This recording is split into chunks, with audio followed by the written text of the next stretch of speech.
പരിശുദ്ധ പരമ ദിവ്യകാരുണ്യത്തിന് ആരാധനയും സ്തുതിയും പുകഴ്ചയും ഉണ്ടായിരിക്കട്ടെ. അപ്പോൾ ഇതൊക്കെ നിങ്ങൾ ഇപ്പോൾ അച്ഛൻ പരിശുദ്ധ പരമ ദിവ്യകാരുണ്യത്തിന് പറയുമ്പോൾ ഇപ്പോൾ നിങ്ങൾ എല്ലാവരും ഉത്തരമായിട്ട് പരിശുദ്ധ പരമ ദിവ്യകാരുണ്യത്തിന് എന്ന് പറയുമ്പോൾ നിങ്ങൾ ഉത്തരമായിട്ട് എന്ത് പറയും? എന്നേരവും ആരാധനയും സ്തുതിയും പുകഴ്ച. അപ്പോൾ ഈ പറഞ്ഞിരിക്കുന്ന 20-1000 പേരുണ്ടെങ്കിൽ മാർക്ക് ഇടുകയാണെങ്കിൽ ചിലർക്ക് 2 മാർക്ക്. എന്നേരവും ആരാധനയും സ്തുതിയും പുകഴ്ച ഉണ്ടാകട്ടെ എന്ന് പറഞ്ഞില്ലേ? അങ്ങനെ പറഞ്ഞ ഉത്തരത്തിന് ചിലർക്ക് 2 മാർക്ക്, ചിലർക്ക് 6 മാർക്ക്, ചിലർക്ക് 8 മാർക്ക്, ചിലർക്ക് 9 മാർക്ക്. അതിൻ്റെ വ്യത്യാസം നിങ്ങളെല്ലാം പറഞ്ഞ ഒന്നല്ലേ? നിങ്ങളെല്ലാം പറഞ്ഞ ഒന്നല്ലേ? പിന്നെ എന്തിനാ മാർക്ക് വ്യത്യാസം ഉണ്ടാണ്? അത് ചില ബോധമില്ലാതെ പറയും, ചില യാന്ത്രികമായിട്ട് പറയും, ചില വിശ്വാസത്തോടെ പറയും, ചില സ്നേഹത്തോടെ പറയും. അതിനാ മാർക്ക് വേണ്ടത്? സ്നേഹത്തോടെ പറയുന്നതിനാണ് മാർക്ക് 9 മാർക്ക്. കൈയടിച്ച് കർത്താവേ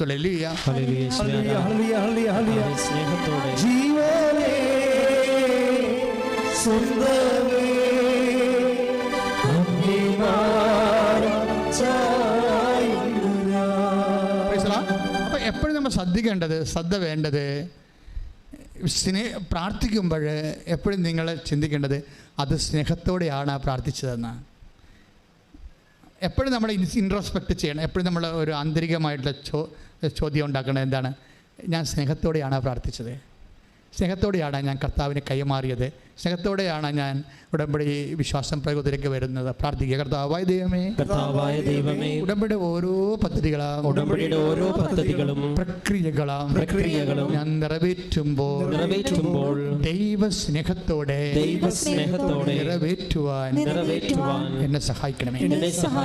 ഇത് പെട്ടെന്ന് ബൂസ്റ്റപ്പ് ആവും സ്നേഹത്തെ നിങ്ങൾ അഡ്രസ്സ് ചെയ്ത് കഴിഞ്ഞാൽ. ഇപ്പം ഞാനൊക്കെ വന്ന ഒരു വഴിയാണ് ഞാൻ നിങ്ങൾ പറയണത്. ഞാൻ വന്ന വഴിയൊന്നുമല്ല, ബൈബിളിലുള്ള എല്ലാം ഈ ടൈപ്പാണ്. ഇന്നലെ കെസ്സിയ എന്ന് പറഞ്ഞൊരു മോളുടെ സാക്ഷ്യങ്ങൾ. കെസ്സിയയുടെ പ്രോബ്ലം, കെസ്സിയ അപ്പനെയും കൊണ്ട് വന്നിരിക്കുകയാണ് ഇവിടെ. എനിക്ക് ഈ ആഴ്ചയിൽ ഏറ്റവും ടോപ്പായിട്ട് എന്നെ സ്പർശിച്ചത് കെസ്സിയയുടെ സാക്ഷ്യമാണ്. എന്താ സംഭവം വെച്ച് കഴിഞ്ഞാൽ, കെസ്സിയ അപ്പനെയും കൊണ്ട് വന്നിട്ട് അപ്പനെ ഫെയിൻറ്റിങ്ങും അതുപോലെ തന്നെ ഇയർ ബാലൻസിൻ്റെ പ്രോബ്ലമാണ്. അപ്പോൾ ഇയർ ബാലൻസിന് അപ്പോൾ കെസ്സിയുടെ ഒരു പ്രത്യേകത, ഉടമ്പടിയുടെ ധ്യാനങ്ങളെല്ലാം ഇവൾ പ്രാർത്ഥിച്ചാണ് കേൾക്കണത്. ഉടമ്പടിയുടെ ധ്യാനം കൂടാൻ വേണ്ടി കൂടും. ഉടമ്പടി എടുക്കുമ്പോൾ നിങ്ങൾക്ക് അറിയാമല്ലോ, ധ്യാനം കൂടണമെന്ന് പറയാൻ എന്താണ് അപ്ഡേഷൻസ് ഉണ്ടാകണത് എല്ലാം ഇവിടെ. നിങ്ങളുടെ സബ്ജക്റ്റ് എപ്പോൾ സംസാരിക്കുമെന്ന് ആർക്കും അറിയാൻ പറ്റത്തില്ലല്ലോ. ഉടമ്പടി എന്ന് പറയുമ്പോൾ ഈ പുറപ്പാട് 25-35 വെച്ചുള്ള സംസാരമാണ്. കാര്യം ഞാൻ എൻ്റെ ജനങ്ങളോട് കൃപാസനത്തിൽ നിന്ന് സംസാരിക്കുമെന്നല്ല പറഞ്ഞിരിക്കുന്നത്. അപ്പോൾ അങ്ങനെ സംസാരിക്കുമ്പോൾ ഉടമ്പടി ധ്യാനത്തിന് മറ്റു വചന പ്രഘോഷങ്ങളെക്കാളും സന്ദേശവിഹിതമായിട്ട് വ്യത്യാസങ്ങളുണ്ട്. കാരണം നിങ്ങളുടെ വിഷയം ചിലപ്പോൾ സംസാരിച്ചെന്ന് വരും കർത്താവ്. നിങ്ങളിപ്പോൾ ഇന്ന് കടന്നു പോകുന്ന പർട്ടിക്കുലർ പ്രോബ്ലം നിങ്ങൾക്കറിയാമല്ലോ. നമ്മൾ ദൈവത്തോട് അടുക്കുമ്പോൾ കരയാൻ മാത്രമേ നമുക്ക് നേരം ഉണ്ടാകത്തുള്ളൂ. ഇത് സ്നേഹം കൊണ്ടും കേട്ടും മനസ്സിലാക്കിയും നമ്മളറിയാതെ ഇങ്ങനെ ദൈവം ഇത്രയും നമ്മളൊരു കൃമിയും കീടമൊക്കെ ആയിട്ടും നമുക്ക് നമ്മുടെ നാട്ടുകാർ പോലും നമ്മളെ അംഗീകരിക്കണില്ല, നമ്മുടെ വീട്ടുകാർ പോലും നമ്മൾ അംഗീകരിക്കണില്ല. വീട്ടിൽ തന്നെ ഗ്രൂപ്പിസമാണ്. അപ്പോൾ അങ്ങനെയൊക്കെ വരുമ്പോൾ നമുക്കറിയാം ഈ വീട്ടിൽ എനിക്കൊരു വിലയുമില്ല. അപ്പോൾ അങ്ങനെ ഇപ്പം നിൻ്റെ വീട്ടിൽ നിനക്ക് വിലയില്ലാത്തൊരവസ്ഥയാണ് വിചാരിച്ചോ. ചിലപ്പോൾ അവരുടെ അനീതിയായിരിക്കും, ചിലപ്പോൾ നിൻ്റെ കയ്യിരിപ്പ് കൊണ്ടായാലും, പക്ഷേ ഫീൽ ചെയ്യണം നിനക്കാണ്. പക്ഷേ ഇങ്ങനെ ഒരു പൊസിഷൻ ആണെങ്കിൽ പോലും ആരും തരാത്തൊരു വില ദൈവം നമുക്ക് തരും. അത് നമ്മുടെ ഈ സാക്ഷ്യങ്ങൾ കേൾക്കുമ്പോൾ മനസ്സിലാകും. ഇത് ആരും അപ്പം സ്വന്തം വീട്ടുകാർ പോലും തരാത്ത വില. അപ്പോൾ നീ എപ്പോഴും മനസ്സിലാക്കേണ്ട ഇതാണ്, നിൻ്റെ വീട്ടിൽ പോലും നിനക്കില്ലാത്ത വില ദൈവത്തിൻ്റെ തിരുസ്ഥലം നിനക്കുണ്ട്.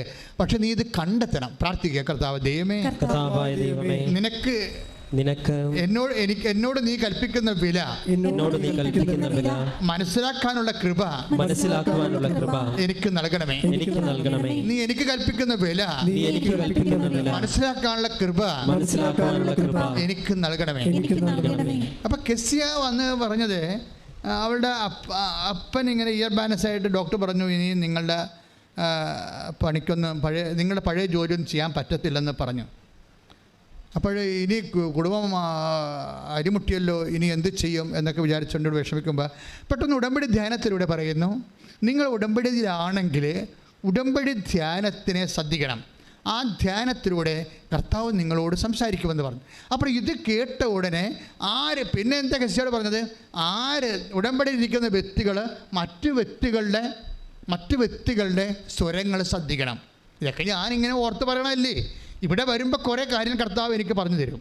അപ്പോൾ അത് ഞാൻ പറഞ്ഞുകൊണ്ടിരിക്കുന്ന സമയത്ത് കർത്താവ് വേറെ കാര്യങ്ങൾ പറയും. അപ്പോൾ അതൊക്കെ ഞാൻ ഞാൻ കേൾക്കണ മനസ്സിൽ ഈശോ കേൾക്കണം, ഈശോ പറഞ്ഞ് കേൾക്കണ കാര്യങ്ങൾ നിങ്ങളോട് പറയും. പക്ഷേ ഇത് ആരെങ്കിലും കർത്താവ് ഉദ്ദേശിക്കുന്നുണ്ടാവും. അതുകൊണ്ടാണ് ദൈവത്തിൻ്റെ മുമ്പിൽ നിങ്ങൾക്ക് വില ഉണ്ടെന്ന് പറയാൻ കാര്യം. ദൈവത്തിൻ്റെ മുമ്പിൽ നിങ്ങൾ എത്ര കെട്ടേണ്ട മനുഷ്യനാണെന്ന് പറഞ്ഞാലും ദൈവം നിങ്ങളുടെ വില ഒരിക്കലും കുറയത്തില്ല. സ്വർണം പോലെയല്ലേ, സ്വർണത്തിൻ്റെ വില കുറയത്തില്ല, ചളങ്ങിയാലും കുറയത്തില്ല, അത് കറുത്താലും കുറയത്തില്ല, വില കുറയത്തില്ല അതിൻ്റെ. അപ്പം അതുപോലെ നീ സ്വർണ്ണമാണ് വിലാപങ്ങളുടെ പുസ്തകത്തിൽ നമ്മളോട് പറഞ്ഞിട്ടുണ്ട്, നീ സ്വർണ്ണമാണ് എനിക്കെന്ന്. സ്വർണം മങ്ങിപ്പോയത് എന്താണെന്നൊക്കെ ചോദിക്കുന്നുണ്ട്, പക്ഷേ വില കുറഞ്ഞ എന്താണെന്ന് പറഞ്ഞിട്ടില്ല. Take the word of God. വിലാപങ്ങൾ 4-ാം അധ്യായം 1-ാമത്തെ വാക്യം.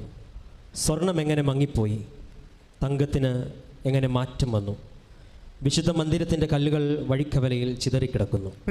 അതായത് ഇസ്രായേലിനെ കുറിച്ചും വിശ്വാസത്തെക്കുറിച്ചും ദൈവപൈതലിനെക്കുറിച്ചും പറയുന്നത് ദൈവം ചോദിക്കണം എങ്ങനെ, സ്വർണത്തിൻ്റെ വില എങ്ങനെ കുറഞ്ഞെന്നല്ല ചോദിക്കുന്നത്. അങ്ങനെ ഒരിക്കലും കുറയത്തില്ല. നീ സ്വർണ്ണമാണ്, നിനക്ക് സംഭവിക്കാൻ സാധ്യതയുള്ളത് എന്താണ്? മങ്ങിപ്പോകാം. നീ ദൈവത്തിന് നകലുന്നതനുസരിച്ച്, വിശ്വാസം കുറയുന്നതനുസരിച്ച് കൊണ്ട്, വിശ്വാസത്തിൻ്റെ പ്രവൃത്തികൾ കുറയുന്നതനുസരിച്ച് കൊണ്ട് നിനക്ക് മങ്ങൽ വരാം, പക്ഷേ വില കുറയത്തില്ല. അതുകൊണ്ട് തന്നെ ദൈവത്തിൻ്റെ നമ്മുടെ വീട്ടുകാരുടെ മുമ്പിൽ നമുക്ക് വില കുറഞ്ഞാലും ദൈവ തിരുസന്നിധിയിൽ ഒരിക്കലും നമ്മുടെ വില ഇടിയത്തില്ല. അതാണ് നമ്മുടെ കോൺഫിഡൻസിൻ്റെ തന്നെ.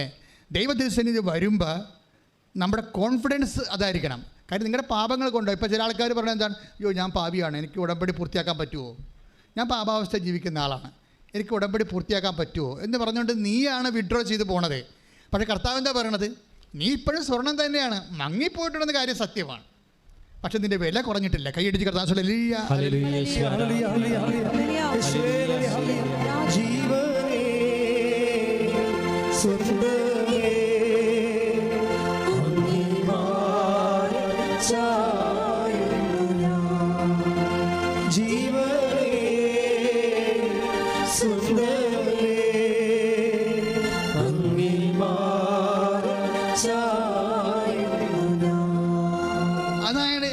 വില കുറയാത്തത് കൊണ്ടാണ്, നമ്മുടെ വില ദൈവത്തിരുസന്നിധി കുറയാത്തത് കൊണ്ടാണ് നിനക്ക് പകരം ഞാൻ ജനതകളെ നൽകിയെന്ന് പറയണത്, രാജാക്കന്മാരെ നൽകിയെന്ന് പറഞ്ഞതിൻ്റെ കാരണം. ശ്രദ്ധിക്കട്ടെ. ഹല്ലേലൂയ, ഹല്ലേലൂയ, ഹല്ലേലൂയ, ഹല്ലേലൂയ. യേശുവേ നന്ദി, യേശുവേ സ്തുതി. ഹല്ലേലൂയ, ഹല്ലേലൂയ, ഹല്ലേലൂയ, ഹല്ലേലൂയ, ഹല്ലേലൂയ, ഹല്ലേലൂയ, ഹല്ലേലൂയ. യേശുവേ ആരാധന, ആരാധന, ആരാധന. യേശുവേ മഹത്വം, മഹത്വം. യെശയ്യാ പ്രവാചകന്റെ പുസ്തകം 43-ാം അധ്യായം 4-ാമത്തെ വാക്യം. നീ എനിക്ക് വിലപ്പെട്ടവനും, പറഞ്ഞ് നീ എനിക്ക് വിലപ്പെട്ടവനും ബഹുമാന്യനും പ്രിയങ്കരനും ആയതുകൊണ്ട് നിനക്ക് പകരമായി മനുഷ്യരെയും നിന്റെ ജീവന് പകരമായി ജനതകളെയും ഞാൻ നൽകുന്നു. ഭയപ്പെടേണ്ട, ഞാൻ നിന്നോട് കൂടെയുണ്ട്. ഭയപ്പെടേണ്ട, ഞാൻ നിന്നോട് കൂടെയുണ്ട്. ഹല്ലേലൂയ, ഹല്ലേലൂയ, സ്തുതി. ഹല്ലേലൂയ, ഹല്ലേലൂയ, ഹല്ലേലൂയ, ഹല്ലേലൂയ.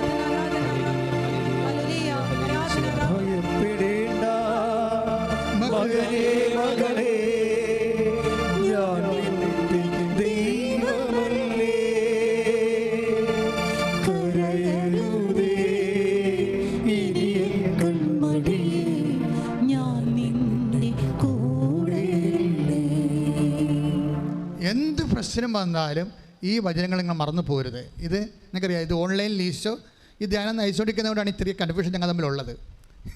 അതായത് ഇപ്പോൾ ആദ്യം പറഞ്ഞ എന്താണ്, വിലാപങ്ങൾ. നീ എന്തവസ്ഥയിലാണെങ്കിലും തങ്കമാണ്. ഇപ്പോഴും മങ്ങിപ്പോകാം, പക്ഷേ വില കുറഞ്ഞിട്ടില്ല. ഉടമ്പടി എടുക്കാൻ വരുന്ന ഓരോ മനുഷ്യരും അറിയേണ്ടതാണ്, എൻ്റെ പാപാവസ്ഥ, എൻ്റെ ജീവിത രീതി എന്ത് തന്നെയായാലും ദൈവത്തിരുസന്നിധിയിൽ എൻ്റെ വില കുറഞ്ഞിട്ടില്ല. കൈയടിച്ച് സ്തുതിക്കട്ടെ.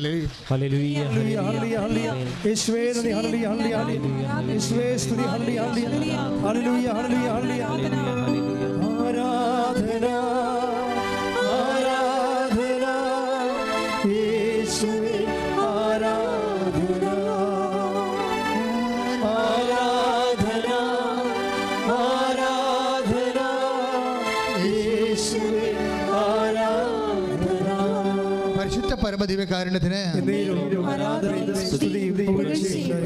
അപ്പോൾ അതുകൊണ്ടാണ് ഉടമ്പടിയുടെ എഫിക്കസി ഓഫ് കവനന്റ്.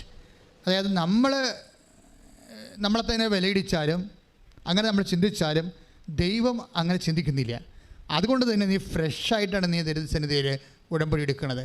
പക്ഷേ ഉടമ്പടി എടുക്കുമ്പോൾ നിനക്കെന്താ ചെയ്യേണ്ടത്, നിനക്കിതിനെക്കുറിച്ച് ഒരു മിനിമം, ഇപ്പോൾ ക്രിസ്ത്യായോട് പറഞ്ഞത് എന്താണ്, ഡോക്ടർ പറഞ്ഞത് എന്താണ്, അപ്പായി ഇനി ജോലിക്ക് പോയിട്ട് കേട്ടോ, അപ്പായിക്ക് ഇയർ ബാലൻസിൻ്റെ പ്രോബ്ലമാണ്, അത് തിരിച്ച് വീണ്ടും വരുമെന്ന് പറയും.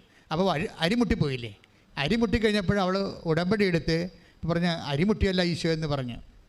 ഇത് ചില ഈ മനുഷ്യന്മാരുടെ പ്രോബ്ലം എന്ന് വെച്ച് കഴിഞ്ഞാൽ അവർ ഈ വിശ്വാസ ലെവലിനേക്കാൾ വിശ്വാസ ലെവൽ നെഗ്ലിജിബിളായിട്ട് കളയും. എന്നാൽ അതൊരു അവഗണിക്കാൻ പറ്റുന്നൊരു കാര്യമായിട്ട് കരുതും. കാര്യം അവർക്ക് വിശ്വാസത്തെക്കാൾ ഉപരി സ്നേഹമാണ് മുറ്റി നിൽക്കുന്നത്. നിൻ്റെ ഹൃദയത്തിൽ വിശ്വാസം കൂടിയാൽ, സ്നേഹം കൂടിയാൽ പിന്നെ വിശ്വാസം ഒരു വിഷയമാകത്തില്ല.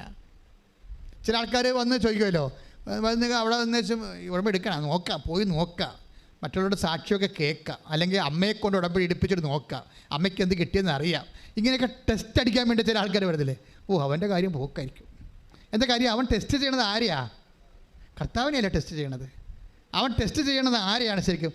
അവനെ തന്നെ ടെസ്റ്റ് ചെയ്യണം. എന്താണ്? എനിക്കിത് പറ്റത്തില്ലെന്ന് അവൻ തന്നെത്താൻ ധരിക്കുന്നു. എനിക്ക് ഉടമ്പടി പറ്റത്തില്ലെന്ന് ധരിക്കുന്നു. പക്ഷേ ദൈവം എന്താ പറയണത്? നിനക്ക് പറ്റുമെന്നാണ് ദൈവം പറയണത്. എന്താണ്? നീ ഇപ്പോഴും തങ്കവാ, നിൻ്റെ വില കുറഞ്ഞിട്ടില്ല, നീ നിന്നെ തന്നെ മോശമായിട്ട് അണ്ടർ എസ്റ്റിമേറ്റ് ചെയ്യേണ്ടതാണ്. അപ്പോൾ ആദ്യം ചെയ്യേണ്ടത്, ഉടമ്പടിയിലേക്ക് വരുമ്പോൾ അണ്ടർ എസ്റ്റിമേറ്റ്, നമ്മളെ തന്നെ വില കുറച്ച് കളയുന്ന ആ സംഭവം മാറ്റിവെക്കണം. മാറ്റിയിട്ട് എൻ്റെ കർത്താവ് എന്നെ ഇവിടെ കൊണ്ടുവന്നത് എൻ്റെ ദൈവം തന്നെയാണ്, ഇന്നും ദൈവ തിരുസന്നിധിയിൽ എനിക്ക് വിലയുള്ളത് കൊണ്ടാണ് എൻ്റെ കണ്ണീരിൻ്റെ കാലത്ത് ആര് പറഞ്ഞാലും എന്ത് കേട്ടാലും ഇവിടെ ഞാൻ വന്നതിൻ്റെ കാരണം എന്ന് പറഞ്ഞ് നീ ദൈവമായിട്ട് കൈ കൊടുക്കണം. എന്താ കാര്യം? നിൻ്റെ ജീവിതം എല്ലാം പുതുതായിട്ട് തുടങ്ങാൻ പോകുകയാണ്. ഇനി നിൻ്റെ ജീവിതം ദൈവം തീരുമാനിക്കും, വേറെ ആരും തീരുമാനിക്കാനില്ല. ബാങ്കുകാർ തീരുമാനിക്കത്തില്ല, ഡോക്ടർ തീരുമാനിക്കത്തില്ല, ആരുമേ തീരുമാനിക്കത്തില്ല. നിൻ്റെ കാര്യം ആര് തീരുമാനിക്കും? നിൻ്റെ ദൈവം തീരുമാനിക്കും. കൈയടിച്ച് ശ്രദ്ധിക്കട്ടെ. ഹല്ലേലൂയ, ഹല്ലേലൂയ, യേശുവേ ആരാധന, ആരാധന, ഹല്ലേലൂയ, ഹല്ലേലൂയ, യേശുവേ ഹല്ലേലൂയ, ഹല്ലേലൂയ, ഹല്ലേലൂയ,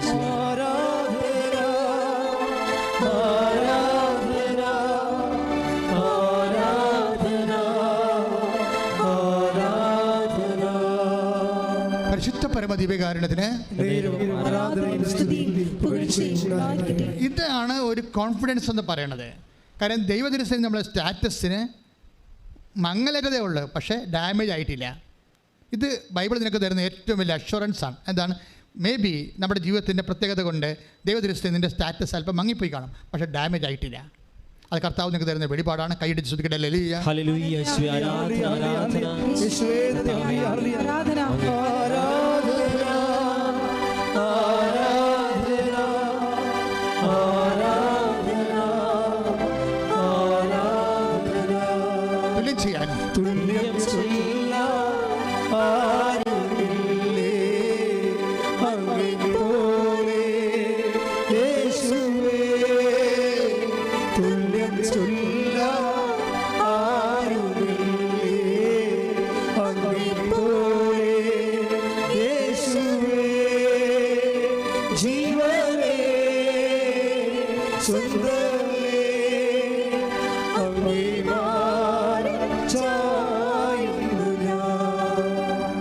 ഉടമ്പടി എടുത്തപ്പോൾ അപ്പായോട് പോരുത്, ഇയർ ബാലൻസിൻ്റെ പ്രോബ്ലം ഉണ്ട്, നിങ്ങളിലേക്ക് തൂക്കുകെട്ടിയ വഴിന് പോകേണ്ട കാര്യമില്ല, പരപണിക്ക് ഇനി പോകാൻ പറ്റത്തില്ല, കൺസ്ട്രക്ഷൻ ഫീൽഡിൽ നിങ്ങൾ മാറണം എന്നൊക്കെ പറഞ്ഞ് ഡോക്ടർ വിട്ടല്ലേ.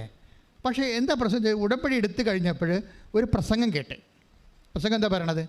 നിങ്ങൾ ഉടമ്പടിക്കാലത്ത് മറ്റുള്ളവർ നിങ്ങളോട് പറയുന്നത് ദൈവസ്വരമായിട്ട് ശ്രദ്ധിക്കണമെന്ന്, ദൈവം അവരിലൂടെയും നിങ്ങളോട് സംസാരിക്കാമെന്ന്. അപ്പോൾ അവരിലൂടെ അത് ഇവർക്ക് അഭിഷേകമായിട്ട് തോന്നി. എന്നുവെച്ചാൽ മറ്റുള്ളവർ സംസാരിക്കുമ്പോൾ അത് ദൈവസ്വരമായിട്ട് നീ കേൾക്കണമെന്ന് പറഞ്ഞ്. അപ്പോൾ ഉടനെ ഇത് കേട്ടിട്ട് ഇവളെ ഇവളെ കേൾക്കണത് എന്താണ്? അപ്പായെ വീണ്ടും ആൾക്കാർ വന്ന് പെരപണിയാൻ വിളിക്കണതാണ്. അപ്പോൾ ഉടമ്പടി ധ്യാനത്തിൽ പറഞ്ഞായിരുന്നല്ലോ, ഇനി മറ്റുള്ളവർ പറയണത് നീ കേൾക്കണം, അവരിലൂടെ ദൈവം നിന്നോട് സംസാരിക്കുമെന്ന് വന്നില്ല. അപ്പോഴേ ഇവൾക്കത് അഭിഷേകമായി. ഈ അഭിഷേകം എന്ന് അച്ഛൻ പറയുമ്പോൾ നിങ്ങൾ ശ്രദ്ധിക്കേണ്ടത്, ദൈവവചനത്തിനും മറ്റുള്ളവരുടെ വചനത്തിനും നമുക്ക് ക്യാച്ച് ചെയ്തിട്ട് ഓൺ ദി സ്പോട്ടിൽ ഓൺലൈനായിട്ട് ഇതിനെ ഡിക്റ്റേറ്റ് ചെയ്തെടുക്കണം. ഡിസേൺമെൻ്റ് എന്ന് പറയും. ഡിസേൺമെൻ്റ് എന്ന് പറയുന്നത് ഈ ദർശന വരം ഉള്ളവർക്ക് ദൈവം തരേണ്ട ഒരു വരമാണ്. വ്യാഖ്യാന വരം ഉള്ളവർക്കും വിവേചന വരം എന്ന സംഭവമുണ്ട്. ആ കരിസ്മാറ്റിക്കിൽ വന്നു കഴിഞ്ഞാൽ നമുക്കറിയാമല്ലോ, അതായത് അതിനകത്ത് പ്രാരംഭ ധ്യാനം, വളർച്ചാ ധ്യാനം, അത് കഴിഞ്ഞിട്ട് ആന്തരിക സൗഖ്യ ധ്യാനം, പ്രാർത്ഥനാനുഭവ ധ്യാനം, വരദാനങ്ങളുടെ ധ്യാനം വരുമ്പോഴാണ് ഇത് വരണം, വിവേചനം വരണത്. പക്ഷെ ഉടമ്പടിയിൽ നീ ഉടമ്പടിയുമായിട്ട് നീ കർത്താവിൻ്റെ ഐക്യത്തിലായത് കാരണം ഈ ദാനങ്ങളെല്ലാം നിനക്ക് നിൻ്റെ വിശ്വാസത്തിൻ്റെ ദൈവസ്നേഹത്തിൻ്റെ ആനുപാതികമായിട്ട് നിനക്ക് വിവേചനം വരം കൂടി കിട്ടുന്നുണ്ട്. ശ്രുതികട്ടെ ഹല്ലേലൂയ. ഹല്ലേലൂയ. ഹല്ലേലൂയ ഹല്ലേലൂയ ഹല്ലേലൂയ ഹല്ലേലൂയ യേശുവേ ആരാധന ആരാധന ഹല്ലേലൂയ ഹല്ലേലൂയ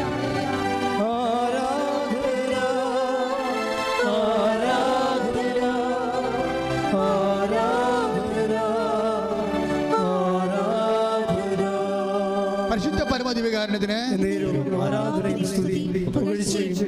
അപ്പൊ കെസ്യയുടെ സാക്ഷ്യത്തിന്റെ വചനങ്ങളെ നോക്കിയിട്ട് വീണ്ടും വീട് പണിയാനും തൂക്കക്കട്ടയുമായിട്ട് വിളിക്കുന്നതിനെക്കുറിച്ച് വചനത്തെക്കുറിച്ച് അങ്ങനെ ചിന്തിച്ചാണ് ഞാൻ ഇവിടെ കയറണത്. ഇവിടെ കയറി കഴിഞ്ഞതിന് ശേഷം ഞാൻ വീണ്ടും വേറൊരു കാര്യത്തിന് വേണ്ടി വചനം ഓപ്പൺ ചെയ്ത് കർത്താവിനോട് ചോദിക്കാൻ, സന്ദേശം ചോദിക്കാൻ വേണ്ടി വചനം ഓപ്പൺ ചെയ്യും. ഇപ്പം നിങ്ങൾക്കറിയാമല്ലോ, ഉടമ്പടിയിലുള്ള എല്ലാവരും തന്നെ വചനത്തിലൂടെ ആൾക്കാർ കർത്താവിനോടൊക്കെ ഒന്ന് ആലോചന ചോദിക്കുന്നുണ്ട്. ഉടമ്പടി വൃത്തിയായിട്ട് ചെയ്യുന്ന എല്ലാവരുടെ ആൾക്കാരോട് കർത്താവ് വചനത്തിലൂടെ സംസാരിക്കുകയും ചെയ്യുന്നുണ്ട്. കാര്യം കമ്മ്യൂണിക്കേഷൻ കവനൻറ്റിൻ്റെ ഭാഗമാണ്. കമ്മ്യൂണിക്കേഷൻ എന്ന് പറയുന്നത് കവനൻറ്റിൻ്റെ ഭാഗമാണ്. ആര് കവനൻറ്റിലായാലും ഉടനെ കമ്മ്യൂണിക്കേഷൻ ആകും. അപ്പോൾ ചിലർക്ക് നല്ല വെട്ടിപ്പായിട്ട് സംസാരിക്കാൻ അറിയാം ദൈവത്തോട്, ചിലർ സംസാരിക്കത്തില്ല, പക്ഷേ മനസ്സിൽ ഓർക്കും. എല്ലാം കമ്മ്യൂണിക്കേഷനാണ്. ഇപ്പോൾ ഞാൻ വന്നപ്പോൾ ഞാൻ പറഞ്ഞു, ഈശോ അപ്പോൾ അത് ഞാൻ വേറൊരു വിഷയത്തിന് വേണ്ടി ചോദിച്ചപ്പോൾ കെസ്യയുടെ സാക്ഷ്യത്തിന് പറ്റുന്ന വചനം കർത്താവിക്ക് തന്നു. അത് സക്കറിയയുടെ വചനമാണ്. ഞാൻ കേട്ട് വായിച്ചിട്ടില്ലാത്ത വചനമാണത്. ഇപ്പോൾ കാണിച്ചുകൊണ്ട് ഞാൻ നോക്കിയെടുത്ത് നിങ്ങൾ കണ്ടല്ലോ. അതായത് സക്കറിയ 1:15 എടുത്ത് ശ്രുതികട്ടെ ഹല്ലേലൂയ ഹല്ലേലൂയ ഹല്ലേലൂയ ഹല്ലേലൂയ ഹല്ലേലൂയ ഹല്ലേലൂയ ഹല്ലേലൂയ ഹല്ലേലൂയ ഹല്ലേലൂയ ഹല്ലേലൂയ യേശുവേ നന്ദി ഹല്ലേലൂയ ഹല്ലേലൂയ ഹല്ലേലൂയ യേശുവേ ആരാധന ആരാധന ആരാധന. സക്കറിയ പ്രവാചകന്റെ പുസ്തകം 1-ാം അധ്യായം 15-ാമത്തെ വാക്യം. സ്വസ്ഥത അനുഭവിക്കുന്ന ജനതകളുടെ മേൽ എനിക്ക് ഏറെ കോപമുണ്ട്. ഞാൻ എൻ്റെ ജനത്തോട് അല്പം കോപിച്ചപ്പോഴേക്കും അവർ അനർത്ഥം വർദ്ധിപ്പിച്ചു. കർത്താവ് അരുൾ ചെയ്യുന്നു, ഞാൻ അലിവ് തോന്നി ജെറുസലേമിലേക്ക് മടങ്ങി വന്നിരിക്കുന്നു. അവിടെ എൻ്റെ ആലയം പണിയും, ജെറുസലേമിൻ്റെ മേൽ അളവ് ചരട് പിടിക്കും. Praise the Lord. അപ്പോൾ തൂക്കുകെട്ടുമായിട്ട് തിരിച്ചു വരികയാണ്. അതായത് വിഡ്രോ ചെയ്തിരിക്കുന്ന ദൈവാനുഗ്രഹങ്ങളും വിഡ്രോ ചെയ്തിരിക്കുന്ന ജീവിത രീതികളിലേക്കും നമുക്ക് ഉടമ്പടിയിലൂടെ തിരിച്ചു വരുന്നതിന് പ്രവചനങ്ങളുണ്ട്, വാഗ്ദാനങ്ങളുണ്ട്. ഇതെല്ലാം വാഗ്ദാനമാണല്ലോ. Next line. ജെറുസലേമിൻ്റെ മേൽ അളവ് ചരവ് പിടിക്കും, സൈന്യങ്ങളുടെ കർത്താവ് അരുൾ ചെയ്യുന്നു. വീണ്ടും വിളിച്ചു പറയുക, എൻ്റെ നഗരങ്ങൾ വീണ്ടും ഐശ്വര്യപൂർണ്ണമാകും. Praise the Lord. വീണ്ടും വിളിച്ചു പറയുക, എൻ്റെ നഗരങ്ങൾ പറഞ്ഞ വീണ്ടും വിളിച്ചു പറയുക, വീണ്ടും വിളിച്ചു പറയുക, എൻ്റെ നഗരങ്ങൾ വീണ്ടും വീണ്ടും ഐശ്വര്യപൂർണ്ണമാകും. അതായത് അളവ് ചരട് കൊണ്ട് പിടിച്ച് അതിനെ നിർമ്മിച്ച് ഉയർത്തി വളർത്തുന്ന, അതായത് നമ്മളുടെ ജീവിതം മുഴുവനും റീസ്റ്റേറ്റ് ചെയ്യുന്നതാണ്. ഐശ്വര്യം പുനഃസ്ഥാപിക്കുമെന്ന് കർത്താവിൻ്റെ പ്രവാചകവചനങ്ങളുടെ പ്രധാനപ്പെട്ട ഉടമ്പടിയുടെ ഒരു പ്രധാനപ്പെട്ട ലക്ഷ്യം തന്നെയാണ് ഐശ്വര്യം പുനഃസ്ഥാപിക്കുക എന്നുള്ളത്. അപ്പോൾ നമ്മളെ ബോഡി, നമ്മുടെ ശരീരത്തിൻ്റെ ഐശ്വര്യമായാലും ശരി, ഇപ്പോൾ ചിലരെ കണ്ടു കഴിഞ്ഞാൽ 5 കീമോ എടുത്തവരാണെന്ന് പറയത്തില്ല. കാര്യം എന്താണ്? അത് വേറെ ആയിട്ട് അത് അതിൻ്റെ ആന്തരിക അഭിഷേകം കിട്ടിയിട്ട് അത് ഇവർക്ക് ബോഡിക്ക് ഏറ്റതായിട്ട് നമുക്ക് തോന്നത്തില്ല. ഇങ്ങനെ ഓരോ വിഷയം അങ്ങനെയാണ്. ഇത്രയും വലിയ പ്രശ്നങ്ങളിലൂടെ പോകുന്ന ആളാണ് നമ്മളെന്ന് പറയാത്ത രീതിയിൽ ഈ പുനഃസ്ഥാപന റീസ്റ്റേഷൻ ഒത്തിരി ഉണ്ടായിക്കൊണ്ടിരിക്കും. അത് വാഗ്ദാനത്തിലുള്ളതാണ്. ഉടമ്പടി വാഗ്ദാനങ്ങൾ 8000 കേട്ടോ. 8880 വാഗ്ദാനങ്ങൾ ഉടമ്പടിയിലുള്ളത്. അപ്പം അതെല്ലാം മനുഷ്യൻ്റെ എക്കാലത്തെയുമുള്ള ജീവിതത്തെയാണ് അഡ്രസ്സ് ചെയ്യണത്. അതുകൊണ്ട് ഈ 8850 വാഗ്ദാനങ്ങളിൽ പെട്ടത് മാത്രമായിരിക്കും നമ്മുടെ വിഷയങ്ങളെല്ലാം വരാൻ പോണത്, പുതുതായാലും പഴയതായാലും. അപ്പം അതുകൊണ്ട് ഒരിക്കലും നമ്മൾ ചിന്തിക്കാതെ നിങ്ങൾ ചെയ്യേണ്ടത് ദൈവമായിട്ടുള്ള love level. Take the word of God. ശ്രുതികട്ടെ ഹല്ലേലൂയ ഹല്ലേലൂയ ഹല്ലേലൂയ ഹല്ലേലൂയ ഹല്ലേലൂയ ഹല്ലേലൂയ. പൗലോസ് അപ്പോസ്തലൻ കൊരിന്ത്യർക്ക് എഴുതിയ 1-ാം ലേഖനത്തിൽ 13-ന്റെ 7-ാമത്തെ സ്നേഹം സകലതും സഹിക്കുന്നു, സ്നേഹം സകലതും സഹിക്കുന്നു, സകലതും വിശ്വസിക്കുന്നു, സകലതും വിശ്വസിക്കുന്നു. That's A point. സ്നേഹം എന്ന് പറഞ്ഞാൽ സ്നേഹം സകലതും വിശ്വസിക്കുന്നു. ഇപ്പം ദൈവത്തിൽ ഇത്തിരി വിശ്വാസം മങ്ങിയാൽ നിങ്ങൾ എന്താ ചെയ്യേണ്ടത്? ദൈവത്തോടുള്ള സ്നേഹം ബൂസ്റ്റ് ചെയ്യണം. ഇതൊരു ഫോർമുലയാണ്. ദൈവത്തോട് അല്പം സ്നേഹം നിങ്ങൾക്ക് മങ്ങിയാൽ, വിശ്വാസം മങ്ങിയാൽ, നിങ്ങൾക്കറിയാമല്ലോ അവിടെ ഒരു ബാലൻസിങ് എന്ന് പറയുന്നത്, നിങ്ങളുടെ വിശ്വാസം മങ്ങിയാൽ എന്താ പറ്റണത്? സംശയം കൂടും. അതാണ് കാര്യം. വിശ്വാസം സംശയം കൂടിയാണ് ഉള്ളത്. വിശ്വാസം എന്ന് പറയുന്നത് സംശയരഹിതമായ ഒരു അവസ്ഥയാണ് വിശ്വാസം എന്ന് പറയുന്നത്. ശരിക്കും പറഞ്ഞാൽ അതാണ് ഈശോ ചോദിക്കുന്നത്, അല്പവിശ്വാസി നീ സംശയിച്ചത് എന്തിന്? അപ്പം വിശ്വാസം അല്പമായാൽ സംശയം കൂടിയിരിക്കും. Take the word of God. ശ്രുതികട്ടെ ഹല്ലേലൂയ യേശുവേ നന്ദി ഹല്ലേലൂയ ഹല്ലേലൂയ. നന്ദി ആരാധന. മത്തായിയുടെ സുവിശേഷം 14 അധ്യായം 31 വാക്യം. മത്തായി 14:31. ഉടനെ യേശു കൈനീട്ടി അവനെ പിടിച്ചുകൊണ്ട് പറഞ്ഞു. ആര് പിടിച്ച കാര്യം പറയണേ? പത്രോസിനെ. അപ്പം ഉടനെ അതായത് സിറ്റുവേഷൻ ഓഫ് ദി സ്റ്റോറി ഇങ്ങനെയാണ്. കർത്താവ് കടലിൻ്റെ മീതെ രാത്രി വരുന്ന ഭാഗമാണിത്. അപ്പം കടലിൻ്റെ മീതെ കർത്താവിനെ കണ്ടപ്പോൾ വിസ്മയിച്ചുകൊണ്ട് പത്രോസ് ഒത്തിരി സ്നേഹത്തോടെയാണ് പറഞ്ഞത്, ലോർഡ് ഇറ്റ് ഈസ് യു. അതായത് നീയാണ് എങ്കിൽ എന്നോടും ഈ കടലിൻ്റെ മീതെ അങ്ങോട്ട് വരാൻ കൽപ്പിക്കുന്നത്. ഈ പത്രോസ് ഈശോ കടലിൻ്റെ മീതെ വരുമ്പോഴേ നിങ്ങൾക്കറിയാമല്ലോ, എപ്പോഴും പത്രോസിൻ്റെ ഉള്ളിൽ വിശ്വാസത്തെക്കാളുപരി സ്നേഹമാണ് വരണത്. അപ്പോൾ ഈശോ കണ്ടപ്പോൾ വേറെ ആർക്കും തോന്നാത്തൊരു കൊതിയല്ല ശരിക്കും പറഞ്ഞാൽ സ്വാതന്ത്ര്യമാണ്. പത്രോസിൻ്റെ സ്നേഹത്തിൻ്റെ ഒരു പ്രശ്നം, സ്നേഹത്തിൽ സ്വാതന്ത്ര്യം ഉണ്ടാകും. അതായത് ഭയങ്കര, നിങ്ങൾക്കറിയാം, നിങ്ങൾ ഏറ്റവും കൂടുതൽ സ്വാതന്ത്ര്യം കാണിക്കുന്ന ആരോടായിരിക്കും? ഏറ്റവും കൂടുതൽ സ്നേഹിക്കുന്നവർ. നിങ്ങൾ ഏറ്റവും കൂടുതൽ തോന്നിയ ദിവസം കാണിക്കുന്ന ആരോടായിരിക്കും? ഏറ്റവും കൂടുതൽ സ്നേഹിക്കുന്നവരോടാണ്. അപ്പോൾ സ്നേഹത്തിന് സ്വാതന്ത്ര്യം ഉണ്ടാവും. അപ്പോൾ പത്രോസിന് സ്വാതന്ത്ര്യം കൂടുതലാണ്, കാര്യം സ്നേഹം കൂടുതലാണ്. അപ്പോൾ കടലിൻ്റെ മീതെ കർത്താവെ കണ്ടപ്പോൾ ഈ മനുഷ്യനുള്ള ഒരു സ്വാതന്ത്ര്യത്തോടുള്ള ഒരു അധികാരമുണ്ടല്ലോ. പറഞ്ഞ്, കർത്താവേ നീയാണതെങ്കിൽ കടലിൻ്റെ മീതെ അങ്ങോട്ട് വരാൻ എന്നോട് പറയാൻ പറയും, എന്നെ വിളിക്കാൻ പറയും. അപ്പോൾ ഈശോ പറഞ്ഞു കാം എന്ന് പറയും. അത് അവർ തമ്മിലുള്ള സ്നേഹത്തിൻ്റെ സ്വാതന്ത്ര്യത്തിൻ്റെ തോത് ചിന്തിക്കാൻ പറ്റുന്ന അല്ല, ശരിക്കും അത്രയും കൂടുതലാണ്. പക്ഷേ ഈ സ്നേഹത്തിലാണ് ഇവർ യാത്ര ചെയ്യണത്, കടലിൻ്റെ മീതെ. വിശ്വാസത്തിലല്ല. കടലിൻ്റെ മീതെ പത്രോസ് യാത്ര ചെയ്യും കർത്താവിൻ്റെ അടുത്തേക്ക്, അത് സ്നേഹത്തിലാണ് യാത്ര ചെയ്യണത്. പക്ഷെ കാലം നനഞ്ഞ് കാറ്റടിച്ചപ്പോൾ പെട്ടെന്ന് സ്നേഹം മറന്നുപോയി. അപ്പോൾ ഉടനെ ഇവൻ ഡുമ്പെന്ന് പറഞ്ഞ് താഴേക്ക് വരും. ഉടനെ കർത്താവ് ഉടനെ കയറി പിടിക്കുക പറഞ്ഞു, അല്പവിശ്വാസി. എന്താണ്? അപ്പോൾ അല്പസ്നേഹമുള്ളവരെന്നല്ല, അതായത് സ്നേഹമാണെങ്കിൽ എന്താ ചെയ്യണത്? അങ്ങോട്ട് പോകണം. നമ്മുടെ യാത്ര എപ്പോഴും വിശ്വാസത്തിലല്ല യാത്ര, പിന്നെന്താണ്? സ്നേഹത്തിലാണ് യാത്ര. അപ്പോൾ ഒരു ദിവസങ്ങളൊരു സാക്ഷ്യം എന്ന് പറയണത്, അവളുടെ പട്ടയം എന്ന് പറയുന്നത് പുറമ്പോക്ക് ഭൂമിയാണ്. പുറമ്പോക്ക് ഭൂമിയിൽ പട്ടയം എന്ന് പറഞ്ഞാൽ ബാങ്കുകാർ എടുക്കത്തില്ല. അവൾ ഉടമ്പടി വെച്ചിരിക്കണത് പട്ടയ ഭൂമി, പുറമ്പോക്കിലെ പട്ടയ ഭൂമി, താമസിക്കാനുള്ള ഗവൺമെൻറ് ഒരു ടെമ്പററി പെർമിറ്റാണ് ഉള്ളത്. അത് ബാങ്കുകാർ ഈടായിട്ട് എടുക്കണം. അതിനുവേണ്ടിയാണ് ഒന്ന് ഉടമ്പടി ചെയ്തിരിക്കുന്നത്. കാര്യം എന്താണ്? എനിക്ക് വേറെ മാർഗമില്ല. പുറമ്പോക്കിൽ താമസിക്കുന്ന എനിക്ക് പുറമ്പോക്കിലെ പട്ടയഭൂമി, ടെമ്പററി പെർമിറ്റുള്ള താമസിക്കാനുള്ള അനുവാദം മാത്രമേ ഉള്ളൂ അവിടെ. അപ്പോൾ അത് ഞങ്ങൾക്ക് ബാങ്കിൽ ഈടായിട്ട് വെക്കണം, പണിയാണ്. അതിന് ഉടമ്പടി ചെയ്തിരിക്കുന്നത്. അതെന്ത് ഉടമ്പടിയാണ് ചെയ്തിരിക്കുന്നത്? അത് വിശ്വാസത്തിലല്ല ചെയ്തിരിക്കുന്നത്, സ്നേഹത്തിലാണ് ചെയ്തിരിക്കുന്നത്. എൻ്റെ ദൈവം എന്നെ സഹായിക്കുമെന്നുള്ള സ്നേഹത്തിൽ. നമ്മുടെ യാത്ര, ഉടമ്പടി യാത്ര എപ്പോഴും സ്നേഹത്തിലാണ്. എന്തുമാത്രം ആൾക്കാരാണ് 100 മേനിയും കൊയ്യണത്. ആരാ കൊയ്യണത്? ഈ വിശ്വാസികളല്ല കൊയ്യണത്, സ്നേഹക്കാരാണ് കൊയ്യണത്. അവരങ്ങനെ കണ്ണുപൊട്ടി ദൈവത്തിലങ്ങനെ സ്നേഹത്തിൽ ഉറപ്പിച്ച് വിശ്വസിച്ച് പോയാണ്. അതാണ് കർത്താവ് ചോദിക്കുന്നത്. അതായത് എന്നിട്ട് ഇവിടെ കൊണ്ട് ഉടമ്പടി ചെയ്ത് കഴിയുമ്പോൾ ഇവളോട് മാതാവ് സ്വപ്നത്തിൽ പറയും. 2 ദിവസം കഴിയുമ്പോൾ ആ സാക്ഷ്യം നമ്മൾ ഈ ആഴ്ചയിലുള്ള സാക്ഷ്യമാണ്. 2 ദിവസം കഴിയുമ്പോൾ, ഉടമ്പടി കഴിയുമ്പോൾ 2 ദിവസം കഴിയുമ്പോൾ തന്നെ മനോരമയിൽ ഒരു വാർത്ത വരും. എന്താ വാർത്ത വരുന്നത്? അതായത് പുറമ്പോക്ക് ഭൂമിയാണെങ്കിൽ നിങ്ങൾക്ക് ബാങ്ക് ഈട് വെക്കാമെന്ന് പറഞ്ഞ് വാർത്ത വരും. നിങ്ങളൊന്ന് ചിന്തിച്ച് ഇതിൻ്റെയൊക്കെ പോക്ക് കണ്ടില്ലേ? ഈ ആഴ്ചത്തെ സാക്ഷ്യമാണ് എന്ന് വെച്ചാൽ റെക്ടിഫൈ ചെയ്ത് കൊടുക്കും. അപ്പോൾ നിങ്ങളത് ആനുഷംഗികമായിട്ട് സംഭവിച്ചാണെന്ന് പറഞ്ഞ കാര്യമില്ല.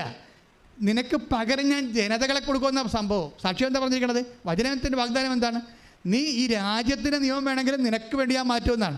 ദൈവത്തിൻ്റെ സ്നേഹത്തിൻ്റെ തോതെന്ന് പറയണത് സ്വന്തം പുത്രനെ വരെ നൽകുന്ന തോതാണ്. കൈയടിച്ച് ശ്രുതികട ഹല്ലേലൂയ ഹല്ലേലൂയ ഹല്ലേലൂയ ആരാധന ഹല്ലേലൂയ ഹല്ലേലൂയ ആരാധന ഹല്ലേലൂയ ഹല്ലേലൂയ ഹല്ലേലൂയ ആരാധന ആരാധന ആരാധന ആരാധന യേശുവേ ആരാധന.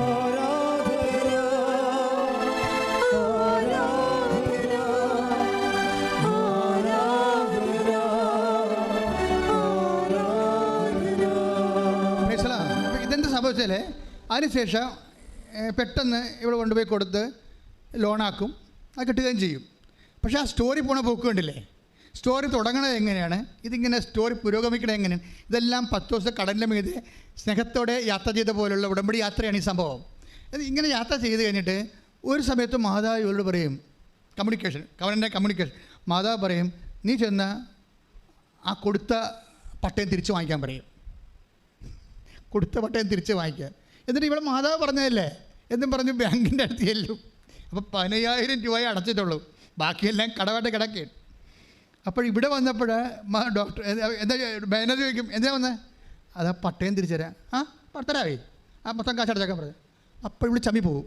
അപ്പോൾ മാതാവ് ഞാൻ ചമ്മിയല്ല, നീ പറഞ്ഞിട്ട് അത് പറഞ്ഞാൽ ശരിയാണല്ല, പൈസ നടക്കാതെ ഇങ്ങനെ പട്ടണം തന്നെ. ഇവിടെ മാനേജറിൻ്റെ പട്ടം ചേർന്ന് ചിന്തിക്കാൻ തുടങ്ങും. അപ്പോൾ കുറച്ച് കഴിയുമ്പോൾ മാനേജർ വിളിക്കുകയും പറയും, കുഴപ്പമില്ല, പട്ടയം കൊണ്ടുപോയി കൊള്ളാൻ പറയും. നമ്മളിതൊക്കെ കേൾക്കുമ്പോൾ നമുക്ക് തലക്ക് മരവിപ്പിച്ചു പോകും. ശരിയാ സംഭവം. ഉടനെ മാനേജർ ഇവർക്ക് പട്ടയം കൊടുക്കും. അതായത് നമ്മൾ ഉടമ്പടി വിഹിതമായിട്ട് സംഭവിക്കുക. ഇവരോടാണ് പറഞ്ഞിരിക്കുന്നത്, പോയി പട്ടയം മേടിച്ചോളാം, പൈസ അടച്ചിട്ടില്ല, ആദ്യം ഈ പട്ടയം അടക്കാമെന്ന് പറഞ്ഞ്. അപ്പോൾ ഇത് ഈ മനുഷ്യന്മാരെ അനുഭവിക്കുന്ന സാധാരണ മനുഷ്യനാണ് നീയെങ്കിലും നീ അനുഭവിക്കുന്ന സാധാരണ വിഷയങ്ങളിൽ പോലും അസാധാരണമായിട്ടാണ് ഉടമ്പടി ദൈവം ഇടപെടുന്നത്. കൈ ഇടിച്ചു സുഖട്ടെ. ഹല്ലേലൂയ, ഹല്ലേലൂയ, ജീവിതത്തിൽ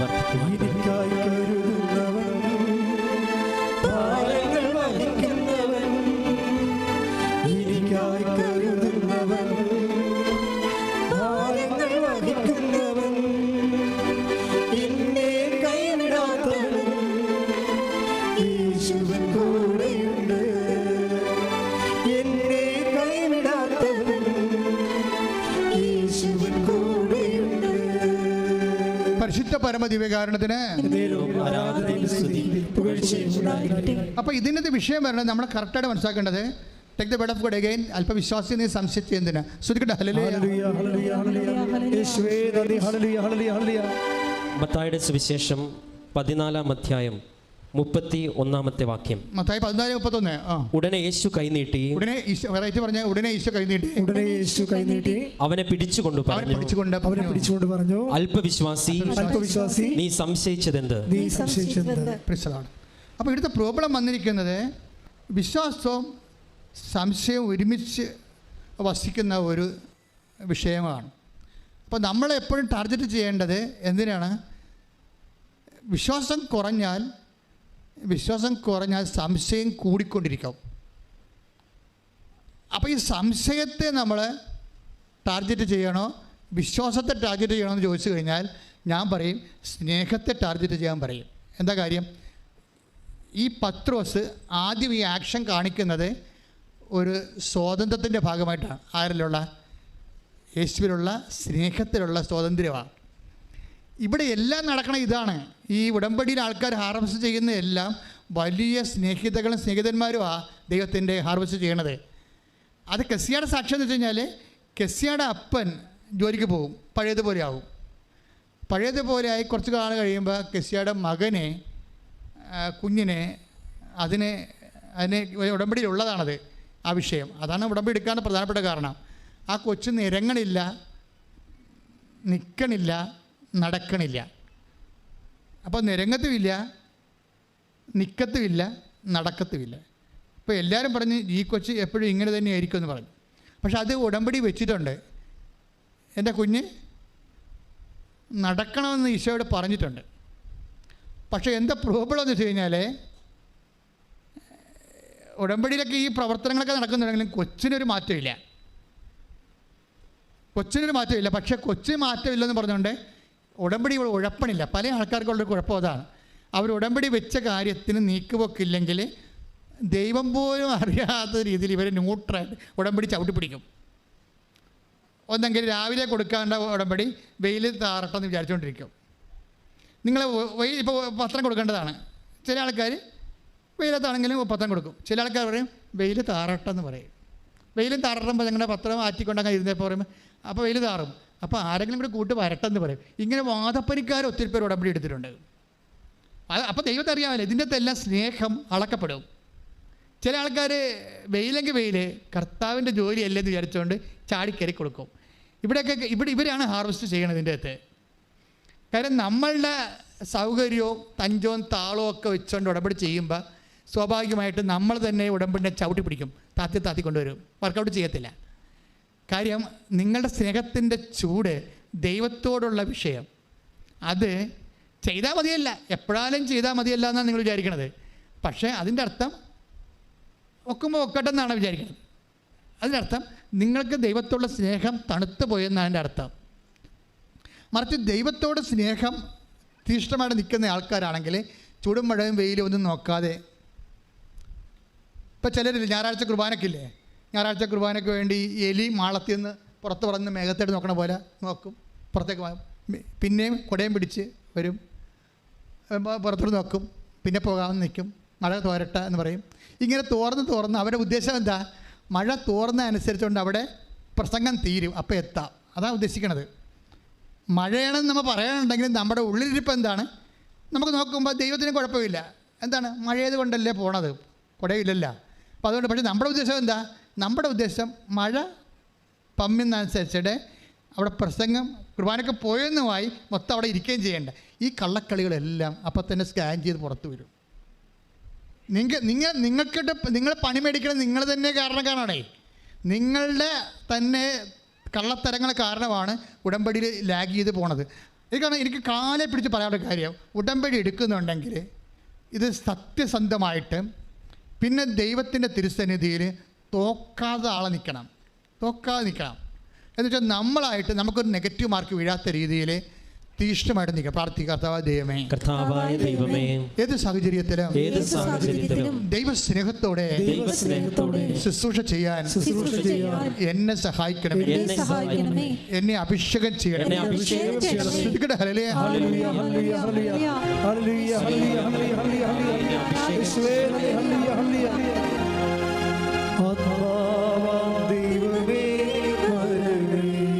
ഒരുമിച്ച് പാടുക. വസിക്കാൻ